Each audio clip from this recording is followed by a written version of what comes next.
Mabibigat na usapin iyan. Nag-identity theft para mabigyan ng cover iba't ibang mga criminal activities. Kung makonvict siya, she will have to serve time here in the Philippines. Anong charges na pwedeng i-file sa kanya, ma'am? Kasi mukhang malakas po yung mukhang may stolen identity nga po.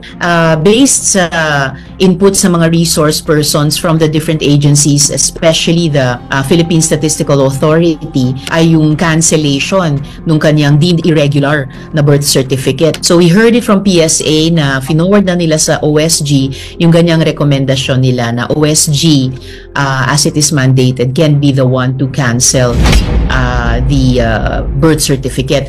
At parang domino effect na yon sa ibang mabibigat na consequences na maaaring hinaharap na ni Mayor Alice Guo, all the way to, well, yung earlier raised na possibility of a quo warranto case. Hinihiling ko sa Office of the Solicitor General na bilisan din nila yung prosesong iyon. That will affect her standing as a mayor right now, dahil kung irregular yung naging birth certificate niya, walang isang essential na dokumento para nakapag-file siya ng certificate of candidacy in the first place. So, kumbaga, the rug will be pulled out from under the campaign she conducted, the electoral victory she posted, at yung pag-upo niya ngayon bilang mayor.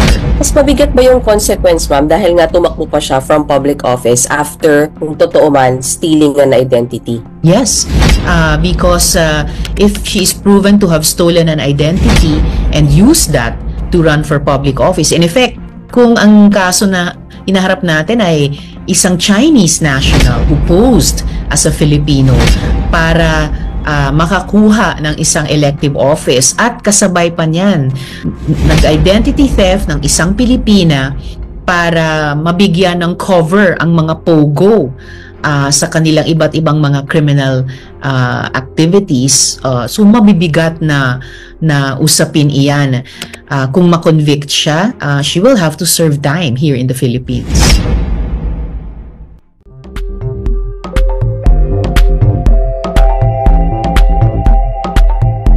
Okay, pag-usapan natin ito, no? So mukhang lumalabas. Talk about how this was revealed, etong identity, or tumalabas sa tunay na identity ni Alice Guo.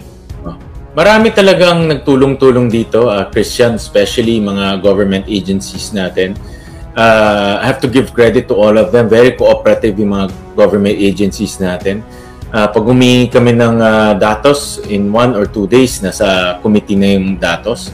At isa sa pinaka naging lead namin dito ay ibinigay ng Bureau of Immigration. Nung tinatanong namin sila, paano nakapasok yung mga pamilya ng Guo dito?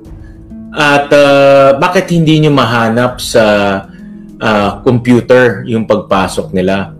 At I remember yung representative ng BI, sabi, at that time kasi hindi pa computerized, no? Wala pa tayong mga biometrics.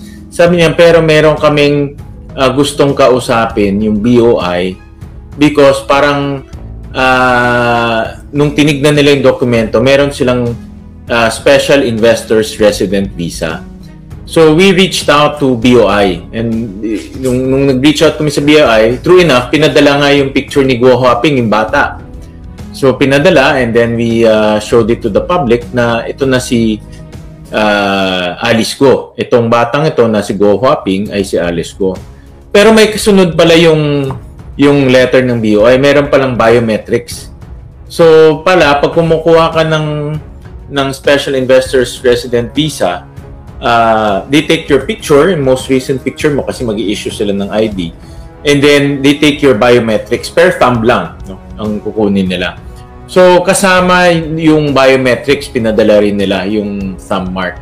So dito na nag-request yung committee na i-validate ng NBI kung merong NBI clearance si Alice Guo. At true enough, meron rin siyang NBI clearance. So yesterday nga, NBI revealed na match yung thumbprint ni Guo Huaping at yung NBI clearance si Alice Guo. At sabi nga ni Director Santiago, infallible to. So walang ibig sabihin hindi magkakamali dahil international at gold standard yung fingerprint matching technology at fingerprint matching concept na ginagamit to sa maraming dokumento, crime, even adoption. So maraming ginagamitan to. So talagang walang kaduda-duda na si Guo Huaping ay si Alice Guo. Okay, so ang implication niyan, hindi Pilipino itong si Alice Guo o yung nagpapakilalang Alice Guo dahil nag-match yung fingerprint niya doon sa fingerprint na made available na nag-apply siya for the Special Investors Resident Visa. Chinese siya ron, tama po ba? Correct. Yan ang implication. Tama ka doon. Yung passport ni Guo Huaping ay Chinese. So, chinek rin namin. Baka nag-naturalize si Guo Huaping in the process. Chinek namin ang PSA, ang Bureau of Immigration, at wala silang nakitang any naturalization papers. So, to date, si Guo Huaping is still Chinese. Dahil hindi naman siya nag-naturalize. At nung nag-match nga yung fingerprint, since Chinese pa si Guo Huaping, at obviously si Alice Guo ay Chinese rin. Okay. Ang next question, paano siya nag-transition from Guo Huaping into Alice Guo? Okay.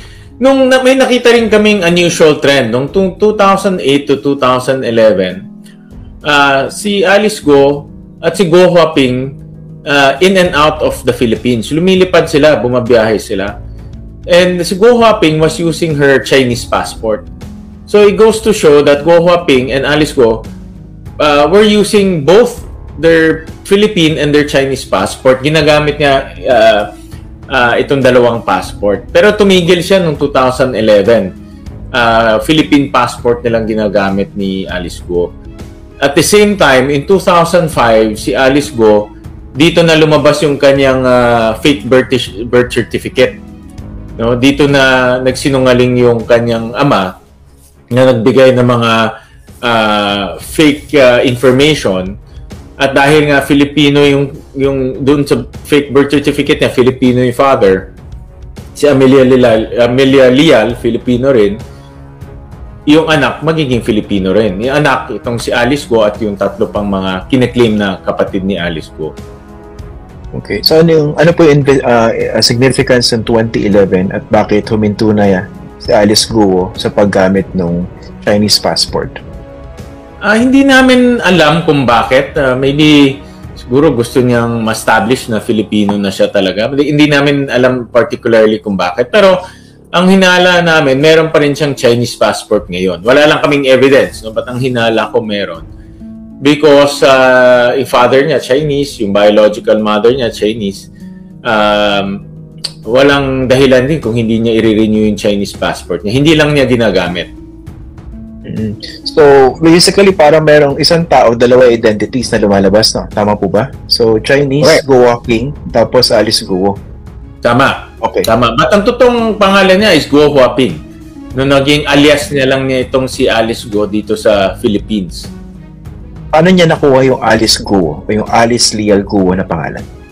Diyan yung lalabas naman yung revelation na pinakita ni Senator Risa Hontiveros. Yung in 2005, meron ring pumunta sa NBI at kumuha ng NBI clearance na ang pangalan Alice Leal Guo.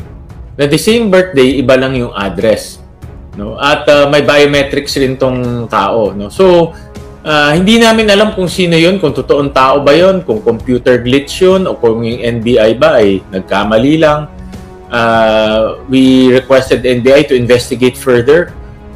But ang hinala namin, may identity theft rin. Ibig sabihin, yung totoong Alice Leal Guo, kinuha ni Alice Guo na mayor yung identity. But wala pa kaming evidence doon. No? May picture lang kami nung NBI clearance nung isa pang Alice Leal Guo.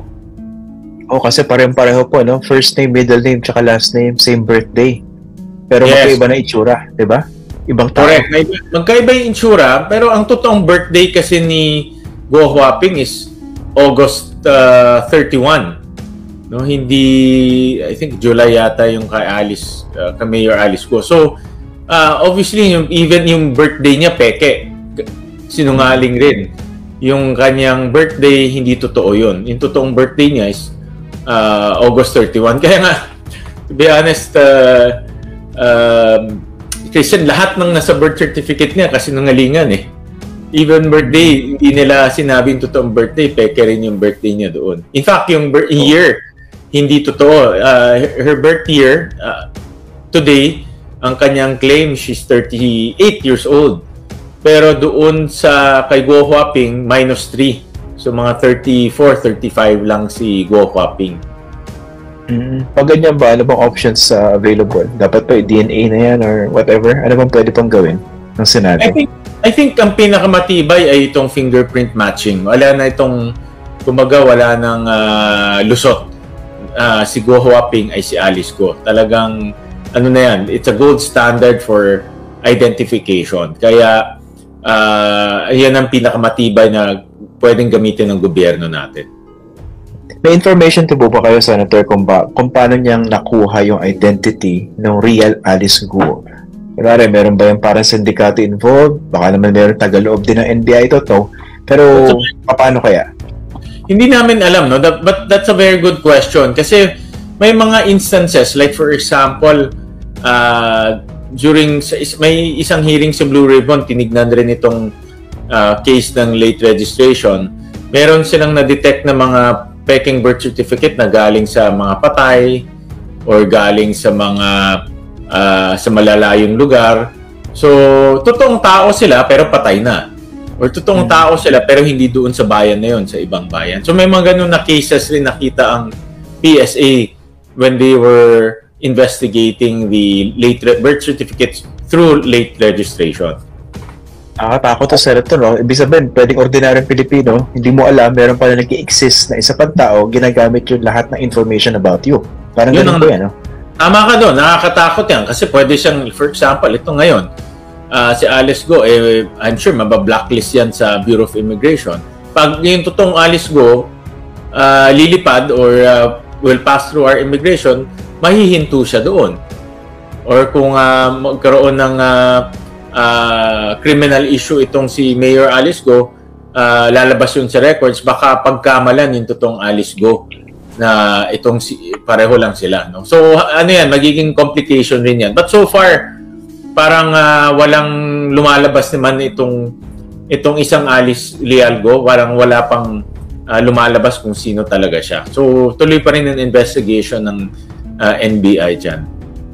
Wala pa nagre-reach out, pero that would be interesting kasi kung buhay yung tao na yan, sana lumantad siya, di ba? Para malaman pa natin kung sino talaga siya. May mga news agencies na pinuntahan yung address, nakita ko sa TV, and apparently hindi siya tumira doon sa address na yun. Or kung tumira siya doon, wala na siya doon. Baka, ewan ko kung kasambahay siya, di ba? Minsan kasambahay kasi temporary lang doon. Nakita ko yung neighborhood, medyo middle to upper class siya eh. So, baka kasambahay siya na wala na doon. Nung kumuha siya ng NBI clearance, yun ang sinulat niya. So, baka may mga ganun na may mga ganun na siguro na theories. Saan ba to, Senator? Sa Valenzuela, itong address? Hindi naman. Sa project, nakita ko sa news, Project 4, Quezon City. Okay. Quezon City. Oo. Yeah. Okay. Isang issue pa rito, alam natin patay na yung diba? Lumabas sa investigation niya, patay na yung nag-register ng birth certificate niya. So hindi natin siya matatanong. Pero ano pa information na nakuha niya? Paano nakakagulat diba? Sabi niyo, mukhang lumalabas lahat ng mga impormasyon sa birth certificate niya peke. So paano nangyari yun as far as you know? Meron talagang sindikato na nag-ooperate sa Philippine Statistics Authority. At yan nga yung isang legislative output namin. Talagang dapat i-reforma na natin itong birth certificate at late registration process natin. Dahil LGU level to eh. At ang kumukuha ng civil registrar ay mga mayor, mga local government unit. So, in other words, ang PSA, monitoring lang sila. At balita namin, through mga information, meron talagang mga sindikato na kumbaga package deal na ito. Lalakarin niya yung late registration process mo, kukuha siya ng passport para sa'yo, pati driver's license siya nakukuha. So meron talagang mga sindikato na pag binayaran mo, all the identification, starting from your birth certificate, makukuha nila. Ngayon kasi, nowadays, ang birth certificate is the most basic document in our country. Kung may birth certificate ka, pwede kang kumuha ng national ID, ng passport, ng lisensya, lahat. Lahat talaga, ang pinaka-basic ngayon, birth certificate. Kung nakuha mo na yung birth certificate mo, madali nang kunin yung iba. So, meron kaming information, merong sindikato na ganyan ang kanyang specialization. Gaano kalaki ba itong sindikato base sa impormasyon nyo? Kasi una ko iniisip, paano ba nagsisimula application, let's say, for late birth certificate? Diba? Ano ba yan? Malaki ba ang level dyan? Yung trust dapat? Kasi anong papakita mo for it to be registered, diba? Yeah. Meron kaming sa Valenzuela, may program kami dyan Meron kaming isang program na tinutulungan namin ang aming constituents for with late registration. Kasi ang Valenzuela, Christian, alam mo, marami kaming factories, so marami kaming mga workers galing probinsya. At na-detect namin na yung mga galing sa probinsya, wala silang birth certificate kasi yung iba galing sa mahirap na pamilya o iba hilot ang paraan para ipinanganak. So, meron kaming program na ganyan sa Valenzuela. At meron din talagang nagre-register late na at magkakapatid. Totoo yan, no? Meron 10 years after, tapos magkakapatid, no? So, ang ginagawa ng LGU, tinutulungan namin sila dahil may requirements rin yung late registration. Kailangan kunin mo yung baptismal record mo, mag-submit ka ng disinterested persons, mag-submit ka, let's say, proof of yung panganak mo. At pag sinabit mo yun, bibigyan ka na ng, titignan ng civil registrar at i-approve niya yung birth certificate mo. In the case of Alice Go, walang mga supporting documents. Walang supporting documents. Bigla nilang lumabas yung kanyang birth certificate. In fact, merong certification from PSA dumating late na. Ibig sabihin, lumabas yung birth certificate niya, walang supporting documents. Tapos dumating late na yung certification from PSA stating na wala talagang birth certificate si Alice Go. So, makikita natin doon, by that alone, anomalous na dahil walang supporting documents. At mahigpiting guidelines, dapat may supporting documents ka para i-prove mo na talagang tao ka at pinanganak ka dito. Iba requirements na yan, Senator? Sabi nyo kasi malaking role ng LGU siya, no? Pero standard ba yan across the Philippines? Or merong elbow room yung mga LGUs to somehow lessen or add requirements? Magandang tanong yan. In fact, tinanong ko yan sa civil registrar ng Valenzuela, no, si Attorney Marvin. Sabi ko, Attorney, actually, tinanong ko rin, standard ba yan? Sabi niya, standard yan across the nation. 1,600 LGUs pinapractice yan. But, in practice, meron elbow room, o hindi elbow room, in practice, yung mga civil registrar, nagkakaroon sila ng discretion na bawasan or maging, sabihin na natin, mas malabnaw yung supporting documents o mas mahina yung supporting documents na sinasubmit. Sabi niya, minsan kasi like indigenous people, kasi hingi mo pangalan yung hilot nagpanganak, tapos cellphone ng hilot, minsan yung hilot wala rin silang records. Wala siyang national ID, wala siyang cellphone. So, nagiging kulang yun. Kaya makikita mo doon, hilot, may pangalan, pero hindi natin alam kung yung tao na yun ay totoo o hindi. No? So, yun actually isang reforma dapat ayusin. So, sabi niya, ng aming civil registrar, na in practice, meron talagang cases na hindi sinusunod yung standard guidelines. Dahil nga sa humanitarian reason, sa awa na rin. No? Which, nagiging problema rin yan. Dahil kung hindi mo susundan, talagang maaabuso at maaabuso yan. Parang ganito, apparently na-exploit yung system kasi peke impormasyon, nagkaroon ng birth certificate, na-legitimize yung peke identity, and now we're faced with this problem. Ang next question ko, Senator, what's next? Ano yung may mga kaso na isinampa against Alice Go, di ba? Yung PAOK, pero meron pa yata mga kasunod. Pero ano yung mga recommendations ng Senado rito? At least, miski wala pa yung committee report, no? Sa mga nakikita nyo so far. Christian, itong nangyari ka Alice Go, I think it's an eye-opener to sa atin, no? At this is only the tip. marami akong nakukuhang information ngayon ng mga Chinese, mga dayuhan, bumibili ng lupa sa Cagayan, bumibili ng lupa sa Palawan. At an alarming rate. May nakuha akong information lang this morning na merong area in Palawan. Ang daming Chinese bumibili. At nagtataka sila paano nabibili. Baka ito yung paraan nila. Itong mga dayuhan na ito ay nakakuha ng fake birth certificate. At dahil Pilipino na sila, bumibili na sila directly ng mga lupa. Kung matatandaan natin, modus before ng mga dayuhan, hahanap sila ng local na asawa. Yung local na asawa bibili ng lupa. No? Ang nagiging problema dyan, pag naghiwalay, wala na yung lupa.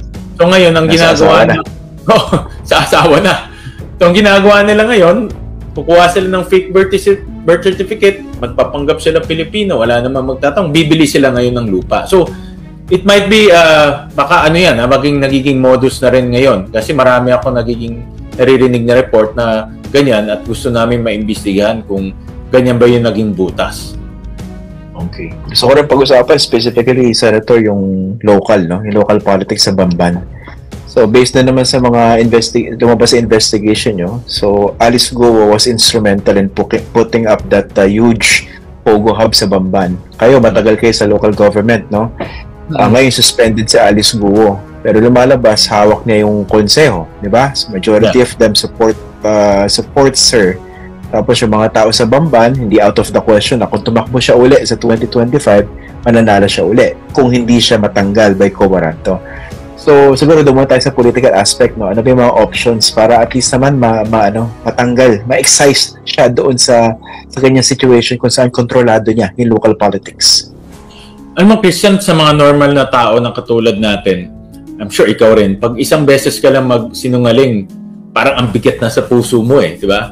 Parang bigat ka na, lalo na kung malapit sa isang kaibigan o malapit na tao ka nagsinungaling, parang ang bigat na ng puso mo dahil alam mo, deep inside, mali yan.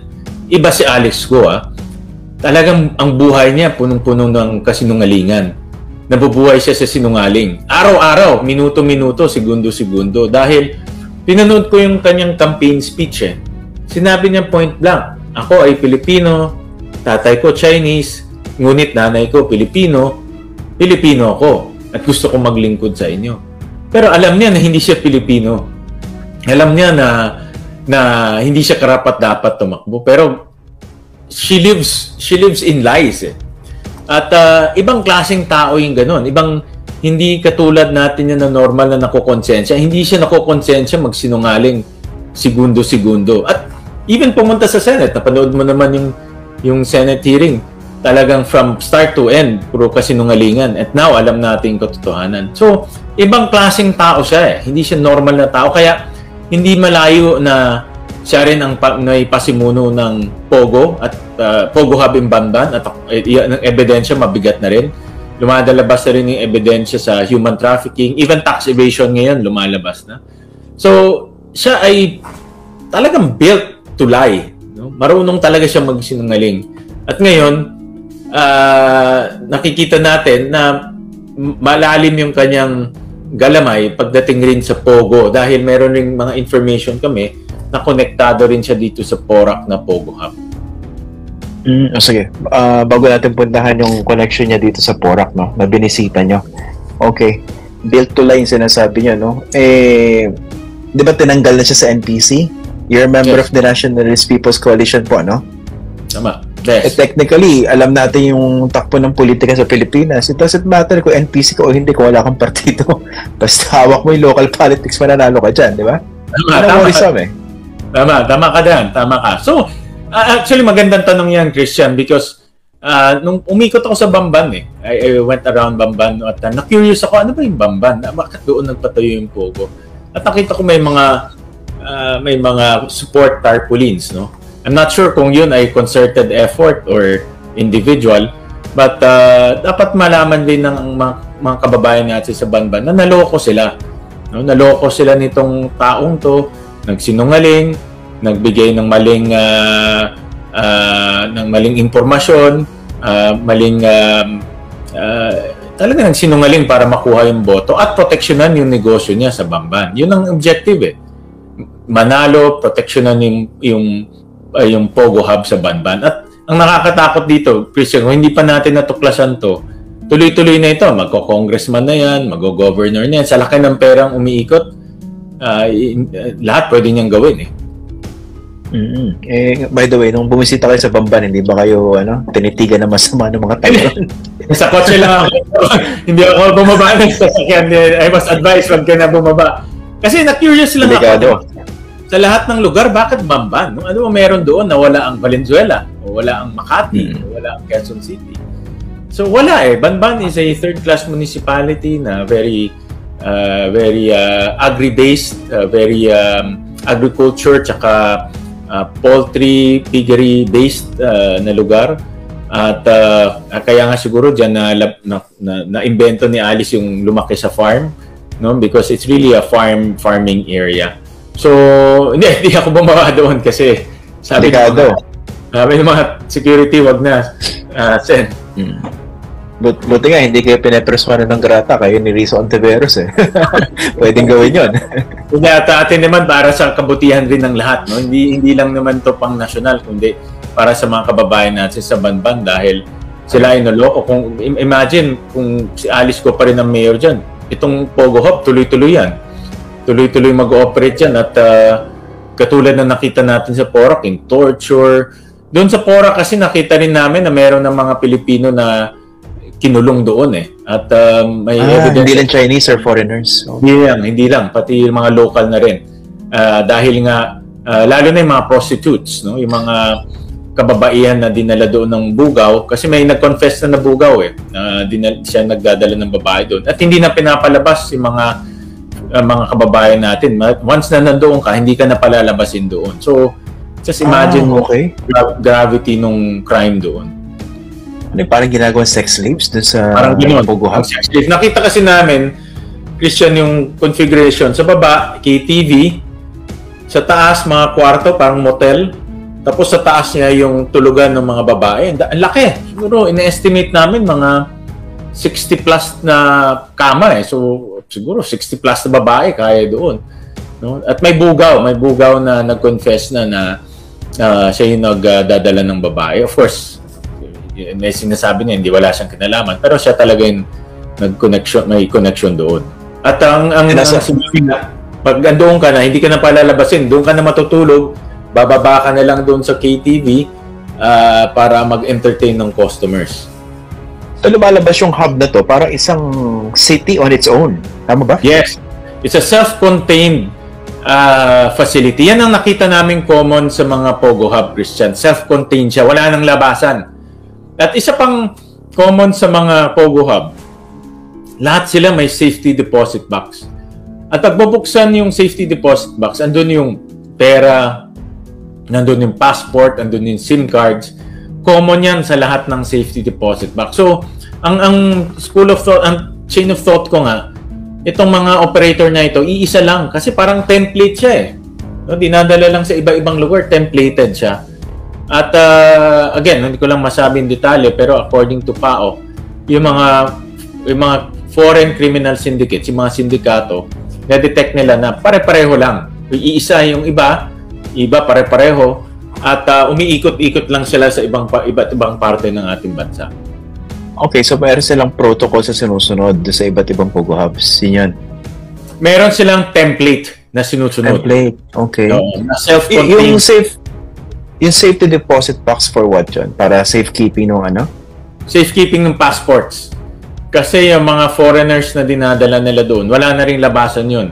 At marami sa mga foreigners na loloko. In fact, may nakita kong documentary. Ipopost nila sa Facebook. We need 20 chef or waitress.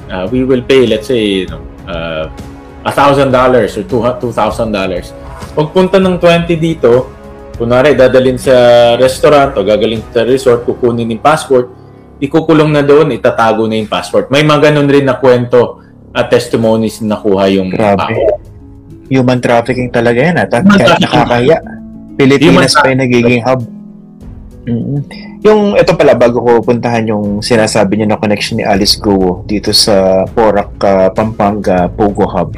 Kasi nga, gusto kong may konti pa akong tanong doon sa doon sa local politics sa Banban. Kasi alam naman natin yung patronage politics malalim yan dito sa Pilipinas.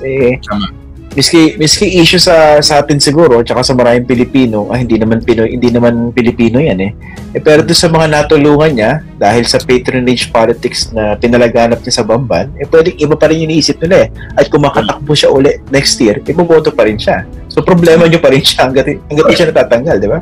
Tama. Kaya nga importante, two steps process tayo, no? At narinig ko sa PSA na nag-submit na sila ng recommendation sa Solgen na i-cancel na yung kanyang birth certificate. So that's step 1. Magfa-file lang yung Solgen ngayon ng petition to cancel her birth certificate sa korte at matibay na evidence. So tingin ko makakancel na yan.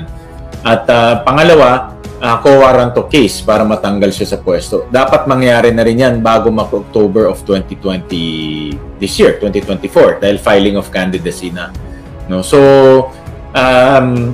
tingin ko matibay na ang ebidensya. So, nasa kamay na ngayon ng Solgen yung pagpa-file. At kahapon nakita ko rin sa news, sabi ni Solgen, na ito na yung ebidensya ang inaantay namin. So, parang may exclamation mark pa. So, tingin ko very, natuwa rin siya na meron na siyang magagamit na matibay na ebidensya.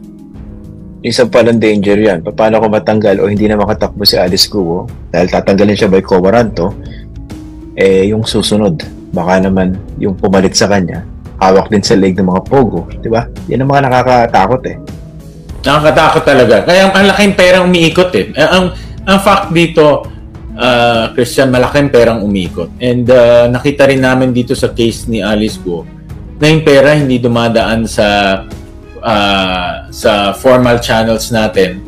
Yung mga dumaan man sa formal channels, hindi dinideclare. No? So, ibig sabihin, hindi natin nakikita paano pumapasok yung pera at hindi natin nakikita paano, hindi nare-report sa gobyerno yung laki ng perang pumapasok. So, ibig sabihin, pumapasok siya, hindi natin alam, lumalabas rin siya, hindi natin alam kung pumupunta yun sa mga politiko, sa police, sa enforcers, hindi natin alam Doon lang tayo sa ganun. Grabe. Yung huling interview natin, sabi nyo, ano ba yun? Kinalabutan ako. Eto, hindi ko alam mas palala yung mga nadidinig natin puntahan natin yung... Go ahead. Sa description nga ni Dr. Casio doon sa hearing, horrific yung mga grupo, horrific criminal syndicates. Talagang kami hindi lang niya masabi kasi ongoing pa. Pero based on their intelligence, grabe raw itong mga criminal syndicates na nandito sa atin. Hindi normal na mga magnanakaw to. Talagang pumapatay, nagto-torture, walang respeto sa batas natin. Grabe. Okay, puntahan naman natin tong yung sinasabi nyo. Ano yung connection ni Alice Guo doon sa Porac, Pampanga Hub? Hindi namin masabi in detail. But may nakita kami mga personalidad na link ka Alice Guo and dito sa Porac Pogo Hub. May isang nakita kaming name, yung si Cassandra Ong, na may mga pictures siya kasama si Alice Guo, pero mayroon din siyang sa corporate papers nakita namin nasa presence siya sa Porac. In fact, active rin siya sa paglalabi ng mga papeles sa Porac. Yung LONO, yung Letter of No Objection ng Lucky South 99, nakapangalan sa kanya. So ito yung nakikita naming connection. At meron din pang iba, but I cannot say it for now. Pero ito yung on paper nakita namin. Okay, so meron siyang connection definitely sa Porac. So pwede rin siyang i-hold accountable, tama po ba, legally? Right now, maaga pa para sabihin yan. Tuloy-tuloy yung investigation kung ano yung kanyang participation. But the link is there. Pala, nung huling hearing nyo, hindi siya umattend. Yes. At nagre-reklamo siya na prejudged na raw siya, no?